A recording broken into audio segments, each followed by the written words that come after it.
반갑습니다. 오늘은 여러분들과 함께 열왕기상 19장의 책으로 하나님의 부르심이라는 제목을 놓고 함께 말씀 상고하고자 합니다.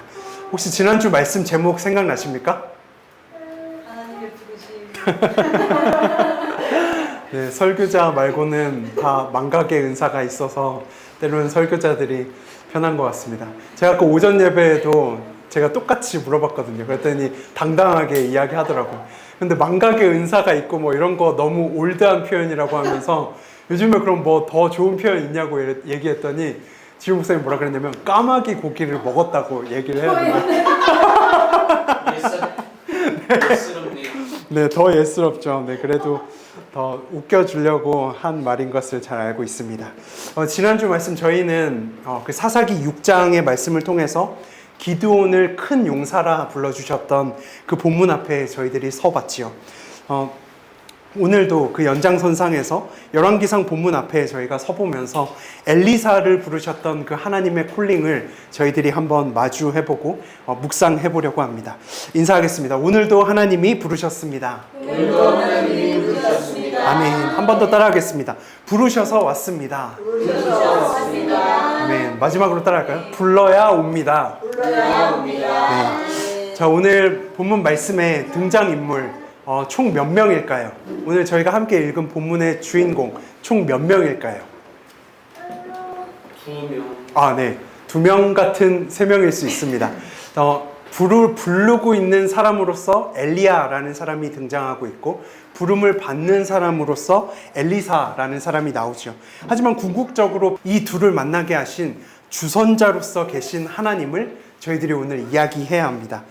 엘리야와 엘리사의 만남은 하나님의 주선 가운데 이루어진 만남입니다. 성경에서 하나님은 사람을 찾아오시는 분이죠. 그리고 그 사람을 부르십니다. 그리고 부르신 뒤 그에게 사명을 줍니다. 간단히 정리하면 부르시는 것은 소명이라 부르고 보내시는 것은 사명이라고 이야기합니다. 복습할까요? 부르시는 것은 뭐라고요? 소명이고 보내시는 것은 사명입니다. 하나님은 나에게 오라고 하시고 또 나아가서 다시 어디론가 가라고 이야기하십니다. 예를 들어서 나를 따르라 라고 이야기하시고 너는 사람 낚는 어부가 되라 라고 이야기하면서 보내신다는 분이죠. 그 건강한 신앙인이라는 것은 이렇게 하나님의 부르심과 보내심에 잘 반응하고 대답할 줄 아는 사람입니다. 부르심이 없다면 보내심도 없습니다. 한번 따라할까요? 부르심이 없다면 보내심도 없습니다. 우리들은 사람을 언제 부릅니까? 사람들은 그냥 부르기도 합니다. 아무개야, 왜 불러? 그냥 불러봤어. 사람들은 그냥 부르기도 하죠. 하지만 하나님의 부르심은 그냥이 없습니다. 부르심과 함께 꼭 따라 붙는 것이 있는데 그것이 바로 사명이라고 하는 것입니다. 사명을 주시면서 부르시고 심지어 그것에 대해서 책임도 지십니다. 로마서 2절 말씀으로 한번 확인해 볼까요? 우리 한번 같이 읽겠습니다. 시작. 하나님이 미리 아신 자들을 또한 그 아들의 형상을 본받게 하기 위하여 미리 정하셨으니 이는 그로 많은 형제 중에서 맏아들이 되게 하려 하심이라. 또 미리 정하신 그들을 또한 부르시고 부르신 그들을 의롭다 하시고 의롭다 하신 그들을 또한 영화롭게 하셨느니라. 자, 여기 말씀 보면 분명히 부르신다라고 하는 표현이 있죠.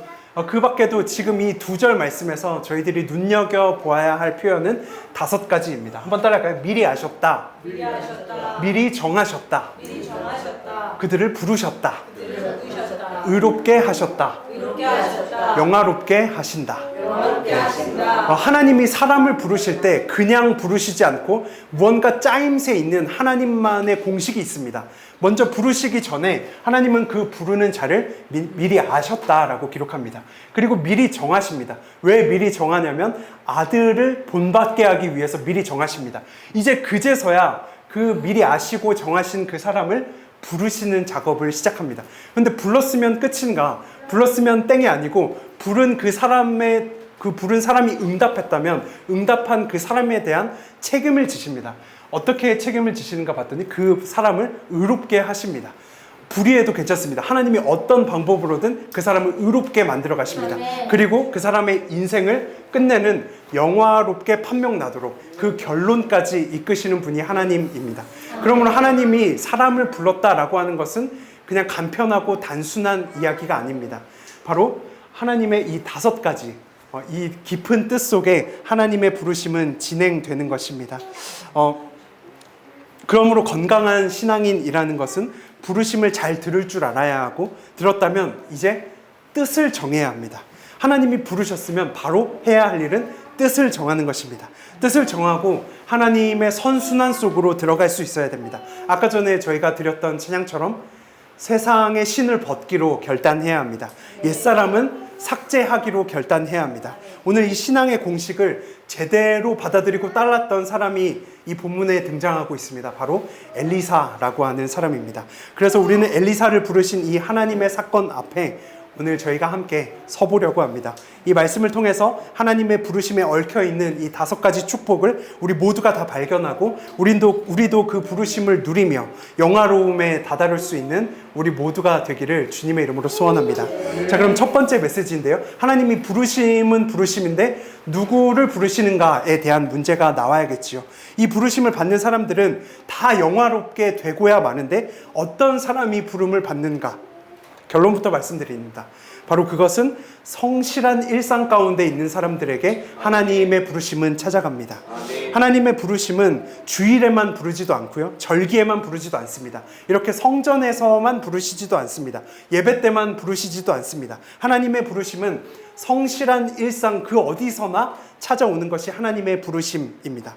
자, 오늘 본문의 시작인데요. 19절 말씀 함께 읽겠습니다. 시작. 엘리야가 거기서 떠나 사밧의 아들 엘리사를 만나니 그가 12겨릿소를 앞세우고 밭을 가는데 자기는 12째 겨릿소와 함께 있더라. 엘리야가 그리로 건너가서 겉옷을 그 위에 던졌다. 자, 오늘 말씀의 엘리야 선지자는 엘리사를 부르러 가죠. 왜 부르러 가냐면 하나님이 부르러 가라고 시켰습니다. 우리 함께 읽겠습니다. 시작. 아벨므올라 사밧의 아들 엘리사에게 기름을 부어 너를 대신하여 선지자가 되게 하라. 선지자로 세우기 위해서 아벨므올라라고 하는 땅으로 260km의 거리를 걸어서 갑니다. 아벨므올라라고 하는 뜻은 춤추는 목초지라는 뜻이에요. 아벨므올라는 포도주가 많이 생산됐던 곳이었습니다. 포도밭이 굉장히 왕성했던 거죠. 그래서 농부가 이 포도가 너무 많이 맺히니까 풍년이 들었던 그 해에 너무 신이 나서 어떻게 했을까요? 춤을 췄습니다. 그래서 그 아벨므올라라고 하는 뜻은 춤추는 목초지라는 뜻을 가지고 있죠. 그 기름진 땅에 엘리야가 도착했을 때 엘리사는 오늘 뭐 하고 있었습니까? 뭐 하고 있었을까요? 12겨릿소를 앞세워서 농사 짓고 있었다라고 기록하고 있습니다. 결이라고 하는 것은 2개를 하나로 묶은 한 쌍의 쟁기를 이야기합니다. 참고로 멍에를 맨 소가 한 마리면 그것은 호리소라고 부릅니다. 자, 멍에를 맨 소가 한 마리면 호리소, 멍에를 맨 소가 2마리면 겨릿소입니다. 자, 그러면 퀴즈 내겠습니다. 12겨릿소는 소가 몇 마리일까요? 네. 24마리. 맞습니다. 굉장히 어려운 수학이었는데 잘하셨습니다. 자, 12겨릿소를 이끌기 위해서는 적어도 몇 명의 품꾼이 필요했냐면 12명의 품꾼이 필요했습니다. 자, 그런데 오늘 엘리사는 자기가 한 겨릿소를 담당하고 있죠. 그러니까 엘리사는 적어도 11명의 품꾼을 보유하고 있던 사람이었습니다. 보통 한 집에 한 쌍을 가지고 있기 힘들었던 그 시대에 엘리사는 12겨릿소를 마련해 두고 있죠. 오늘날로 말하면 엘리사의 집안은 그 춤추는 목초지 평야에 기름진 밭을 가지고 있었고 12대가량의 농기구, 그러니까 트랙터 12대를 끌 수 있는 부유한 가정이었다. 이렇게 이해할 수 있습니다. 당시에 소가 없는 가정이 너무 많이 있었어요. 소가 없는 가정은 어떻게 했냐? 소가 있는 집에게 빌렸습니다. 그 하루 렌트비가 얼마냐면 소 한 마리를 빌리는데 성인 하루 일당의 3배를 물어줘야 됐습니다. 그리고 이 소를 한 마리 끄는데 필요한 성인은 9명이 필요했다고 합니다. 그러니까 소를 빌리는 게 싼가? 사람을 빌리는 게 싼가? 소를 빌리는 게 쌌겠죠.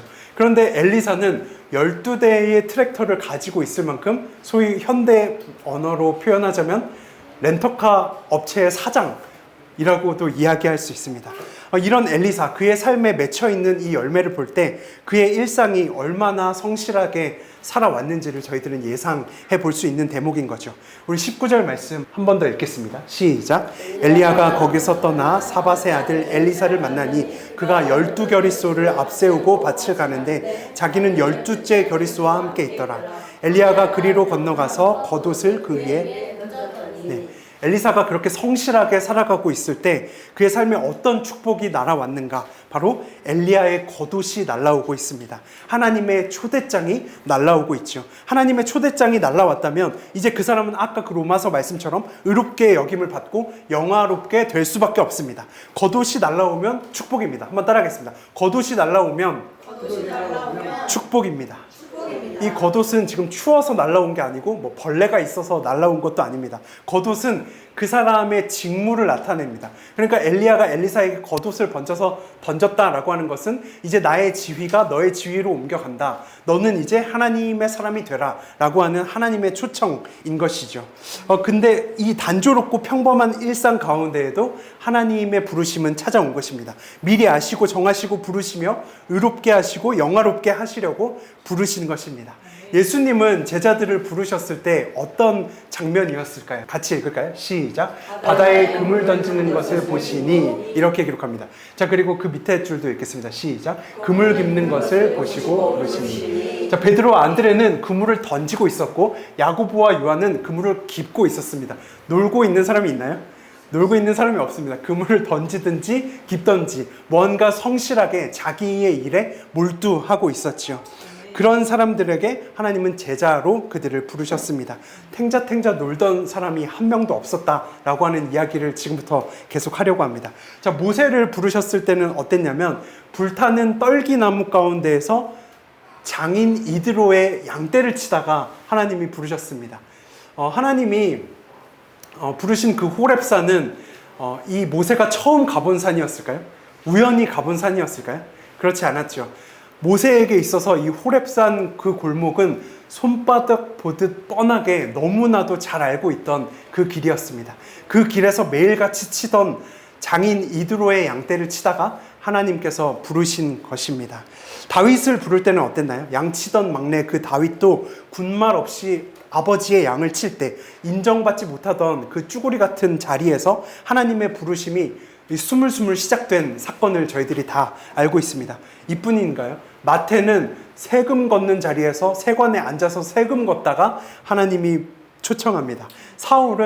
심지어 사울은 맨날 하던 예수 믿는 자 따라가서 핍박하고 죽이는 그 일을 하러 가다가 다메섹이라고 하는 그 길에서 하나님의 음성을 듣게 됩니다. 아무튼 사울도 나쁜 짓을 하긴 했지만 자기의 일상을 성실히 살아가던 사람들이었습니다. 사무엘은 어땠나요? 잠을 자다가 그 음성을 듣죠. 사무엘아 사무엘아 라고 하는 말을 듣죠. 그의 일상은 잠을 자도 교회에서 잤습니다. 교회에서 자는 그의 일상 가운데 하나님의 부르심은, 하나님의 겉옷은 날아왔습니다.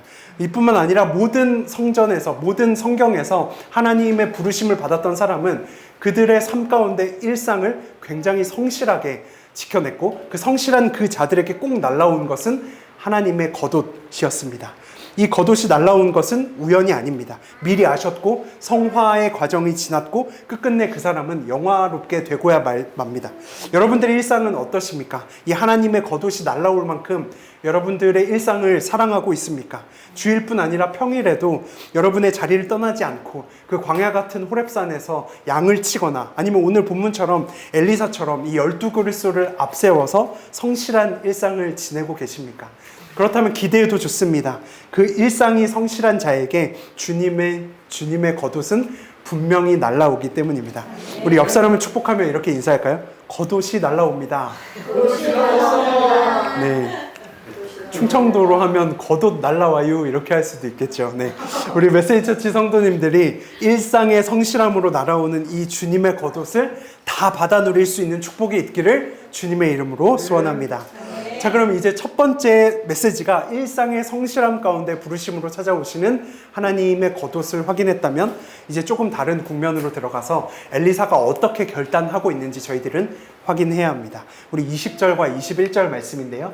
한번 같이 읽겠습니다. 시작. 그가 소를 버리고 엘리야에게로 달려가서 이르되 청하건대 나를 내 부모와 입맞추게 하소서. 그리한 후에 내가 당신을 따르리이다. 엘리야가 그에게 이르되 돌아가라. 내가 네게 어떻게 행하였느냐 하니라. 엘리사가 그를 떠나 돌아가서 한 겨릿소를 가져다가 잡고 소의 기구를 불살라 그 고기를 삶아 백성에게 주어 먹게 하고 일어나 엘리야를 따르며 수종들어. 따라하겠습니다. 그가 소를 버리고. 한 번 더. 그가 소를 버리고. 네. 이것입니다. 엘리사는 12쌍의 소를 버리고 농기구 트랙터를 불태워 버렸습니다. 렌터카 업체 사장의 지위를 내려놓습니다. 하나님의 겉옷을 받았더니 내 옷을 벗는 결단입니다. 오늘 엘리사의 인생은 하마터면 춤추는 목초지에서 포도만 먹다가 죽을 뻔했습니다. 하지만 과거를 불사르는 결단을 하고 있죠. 하나님께 뜻을 맞추기로 결정합니다. 오늘 엘리사는 옛삶을 정리하려고 합니다. 그리고 하나님께서 주시는 새 삶의 첫날을 지금 맞이하고 있는 것입니다. 20절에 엘리사는 잠시 부모님께 가서 입맞추겠다라고 이야기하죠. 석별의 정을 나누겠다라고 부탁하는 것입니다. 그것이 그 당시에 당연한 문화였는데요. 거기에 대해서 엘리야는 내가 네게 어떻게 행하였느냐 이렇게 얘기합니다. 그것은 곧 흔쾌한 수락이죠. 안 될 이유가 뭐가 있겠느냐, 다녀오너라 라고 하는 이야기입니다. 엘리사가 벌인 이 소 12겨릿소와 농기구, 이것은 과연 쉬운 결정이었을까요? 12겨릿소 정도를 내려놓고 떠나는 것은 사실 예수님의 제자들도 다 했습니다. 그물을 내려놓고 가긴 갔죠. 하지만 낙심이 되었을 때 제자들은 다시 와서 그 그물을 집어다가 어부가 되어 있는 모습을 보여주기도 했습니다. 하지만 엘리사는 거기서 한 수준 더 나아가죠. 자기가 갖고 있던 농기구를 땔감으로 소모해서 다 태워버리는 결단을 하고 있습니다. 이것은 절대로 옛 삶으로 돌아가지 않겠다라고 하는 결연한 의지가 담긴 대목인 것이죠. 지금 엘리사는 사실 더 좋은 곳에 취직해서 호강하러 가는 것이 아닙니다. 엘리야의 삶을 따르러 가는 것, 그것은 더 위태롭고 목숨의 부지가 왔다 갔다 하는 자리로 뛰어드는 것입니다. 하지만 엘리사는 영원한 가치 때문에 나의 가치를 다 내려놓고 있습니다. 곧 뜻을 정한 자가 된 것입니다. 따라할까요? 퇴로를 차단합시다. 한 번 더. 퇴로를 차단합시다. 그리스도인은 퇴로를 차단한 사람들입니다. 말씀을 들으면서 저희 아버지가 옛날에 주의 종으로 부름받고 나아가던 그 초입의 현장에서 들었던 간증이 생각이 났습니다. 저희 아버지가 가끔씩 간증으로 하셨던 내용 중에 내가 주의 부르심을 받고 나아갈 때 내 손목에 걸려있던 이 손목시계 하나까지도 다 정리해서 헌금으로 드리고 하나님께 나아갔다라고 하는 간증을 한 적이 있습니다. 저는 어려서 기억은 잘 없지만 저희 가정의 목회가 어렵고 또 저희 가정이 배가 고플 때 이 드라이버 하나 들고 바닷가로 출동했다. 오토바이 하나 타고 출동해서 뭐 소라도 먹고 거기 돌에 붙어있는 거 먹었겠지요. 그렇게 힘든 이야기도 들었습니다. 저는 자신이 없는 이야기지만 굉장히 멋진 목회 철학이라고 생각합니다. 이 길을 가다가 행여나 저희 자녀들이 굶으면 그때 이 손목에 걸려있는 손목시계 팔면 뭐 단 며칠이라도 더 내 새끼들 먹일 수 있었겠지요. 하지만 퇴로를 차단합니다. 비빌 언덕을 삭제합니다. 농기구를 불태우고 12겨릿소를 다 버리는 결단을 하고 마는 것이죠. 지금 이것은 우리들의 삶의 기반을 다 삭제하라는 뜻이 아닙니다. 절대로 옛사람으로, 옛 삶으로 돌아가지 않겠다는 결연한 의지를 나타내는 대목입니다. 이런 의지를 가졌던 자들이 성경에 너무 많이 나오고 있습니다. 출애굽기 17장 10절 말씀 우리 한번 읽을까요? 시작. 여호수아가 모세의 말대로 행하여 아말렉과 싸우고 모세와 아론과 홀은 산 꼭대기. 네, 뭐 오른손 들면 이기고 뭐 이렇게 내리면 지고 하는 그 장면의 모습입니다. 아말렉과 싸우던 그 시절에 지금 모세라고 하는 전쟁의 수장은 어디로 올라가고 있습니까? 산 꼭대기로 올라가고 있습니다. 왜 하필 모세는 산으로 올라갔을까요? 기도는 방에서 해도 되고 땅에서 해도 되고 육지에서 해도 되고 지하에서도 해도 되잖아요. 그런데 전쟁이 났을 때 수장이 절대로 가지 말아야 하는 곳 한 곳을 꼽으라면 절대 가지 말아야 할 곳은 산 꼭대기입니다. 그런데 모세는 산 꼭대기로 가서 하나님과 승부수를 던지고 있습니다. 그 산 꼭대기라고 하는 것의 의미는 두 가지인데요. 첫 번째는 하나님과 내가 가장 가까운 자리입니다. 그리고 내가 가장 절박해지는 자리입니다. 이게 이제 적군이 동서남북으로 쪼으면서 산 위로 쫓아 올라오거든요. 그러면 수장은 이 꼭대기에서 무조건 잡히게 되어 있겠죠. 그래서 절대로 수장은 산 꼭대기로 가서 안 됩니다. 병법에서도 산 위로 도망가는 것은 자살행위라고 이야기하고 있습니다. 수장은 절대로 죽어서는 안 될, 마지막까지 남아야 할 한 사람이죠. 그 사람은 퇴로가 많은 평야로 도망가야 합니다. 하지만 모세는 하나님과 나만 남는 자리, 그 산 꼭대기에서 하나님과 승부 보겠다라고 결단하며 그 자리에서 기도했고, 그때 하나님께서는 그의 기도 응답을 받으시고 그를 승리로 이끌어 주셨던 것입니다. 모세는 분명히 퇴로를 차단한 사람이었습니다. 자, 우리 한 번 더 다른 말씀인데 읽을까요? 시작. 또 나무를 버리고 송아지의 각을 떠서 나무 위에 놓고 이르되 넷에 물을 채우다가 번제물과 나무. 네. 엘리야 선지자가 850명의 바알 거짓 선지자들과 누가 진짜 하나님인가에 대한 기도 전쟁을 하고 있죠. 그래서 그 제단에 불이 떨어져야만 이기는 상황이었습니다. 그런데 엘리야가 기도를 하기 전에 굉장히 이상한 행동 한 가지를 하죠. 불이 붙어야 할 나무에 무엇을 붓고 있습니까? 물을 붓고 기도를 하고 있습니다. 자기가 할 수 있는 한 가장 무력한 자리, 가장 간절해질 수 있는 자리로 나아가서 기도했다는 사실입니다. 이 엘리야 선지자 또한 퇴로를 차단한 것이죠. 그날 이 우스꽝스러운 엘리야의 행동을 하나님께서는 그를 무한하게 두지 않으셨고, 저 물이 잔뜩 묻은 나무를 불살라서 그 850명의 선지자들을 다 물리치는 결말을 저희들은 봤지요. 한 구절 더 볼까요? 같이 읽겠습니다. 시작. 여호와께서 여호수아에게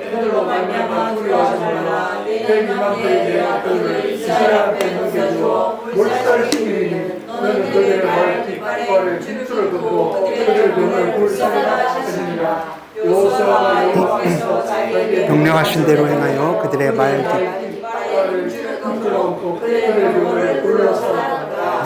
여호수아는 땅을 차지하는 책이잖아요. 그러니까 땅 따먹기 같은 책이잖아요. 그런데 여호수아가 승리를 한 번 해갈 때마다 여호수아에게 필요한 것이 있었습니다. 그것은 바로 전리품이라고 하는 거예요. 그러니까 내가 100만 명의 군대를 이겼으면 100만 명의 말과 100만 명의 병거가 여호수아의 것이 됩니다. 그럼 다음 전쟁에서는 말 100만 명의 것과 그 많은 전리품을 취할 수 있었겠죠. 근데 하나님께서는 이 여호수아서를 통해서 가장 중요한 메시지 한 가지를 주시려고 했는데, 그것은 바로 전쟁이 여호와께 속했다라고 하는 메시지입니다. 그렇기 때문에 하나님께서는 너희가 그 군대를 이겼을지라도 그 말 뒷발꿈치의 힘줄을 끊어버리라고 이야기합니다. 전리품을 버리라고 이야기하는 거죠. 병거를 다 불사르라고 이야기하는 것입니다. 그래서 다음 싸움에서도 또 똑같이 하나님만 의지하며 나아가는 자리로 하나님이 이끄셨죠. 하나님은 무엇을 염두하셨을까요? 너희가 나만 의지해라. 너희가 말을 더 가질수록 기동성이 생겨서 나를 덜 의지하지 않겠느냐라고 하는 염려가 있었던 거죠. 그랬을 때 여호수아는 결단을 가집니다.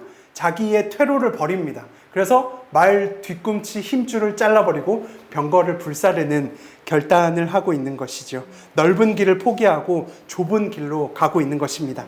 여러분, 하나님의 부름의 상을 받으려면 저희들은 다 이 뒤의 것을 다 잊어버리고 나의 옛사람 12겨릿수를 청산할 수 있어야 됩니다. 나의 비빌 언덕을 삭제할 수 있어야 됩니다. 나의 농기구를 다 땔감으로 써서 소모할 수 있어야 됩니다. 부름의 상은 그런 사람들에게 찾아오는 상입니다. 자, 우리 한번 같이 읽겠습니다. 시작. 형제들아, 나는 아직 내가 잡은 줄로 여기지 아니하고 오직 한 말, 뒤에 있는 것은 잊어버리고 앞에 있는 것을 잡으려고 표대를 향하여 그리스도 예수 안에 하나님이 위에서 부르신. 자, 성경에 보니까 부름의 사항을 받는 사람이 어떤 사람인가 나와 있죠. 바로 뒤의 것은 잊어버리는 사람입니다. 이 말씀으로 저희들이 적용했으면 좋겠습니다. 여러분들이 살고자 남겨놓은 퇴로가 있습니까? 여러분이 하나님과 독대하기 위해서 올라가야 할 그 산꼭대기가 있습니까? 여러분이 불의 응답을 받기 위해서 물을 붓고 기도를 시작해야 할 그곳이 어디입니까? 여러분이 끊어야 할 말 뒤꿈치 힘줄은 무엇입니까? 여러분이 포기해야 할 춤추는 목초지와 12교리소는 무엇입니까? 이 말씀으로 적용하면서 우리들이 끊어내야 할 퇴로는 무엇인지 다 발견하시고 하나님의 부르심 앞에 나의 가치를 버리고 영원한 가치로 뛰어드는 축복이 있기를 주님의 이름으로 소원합니다. 자, 그럼 이제 결말인데요. 21절 하반절을 한번 다시 읽겠습니다. 시작. 일어나 엘리야를 따르며 수종 들었다. 자, 엘리사는 춤추는 목초지, 포도가 너무 많이 나던 그 포도밭을 떠나서 엘리야를 따르는 수종드는 삶으로 들어가고 있죠. 엘리사가 엘리야를 따른 시간은 약 10년의 기간이었습니다. 따른다는 것은 무엇일까요? 죽어도 함께 한다는 것이죠.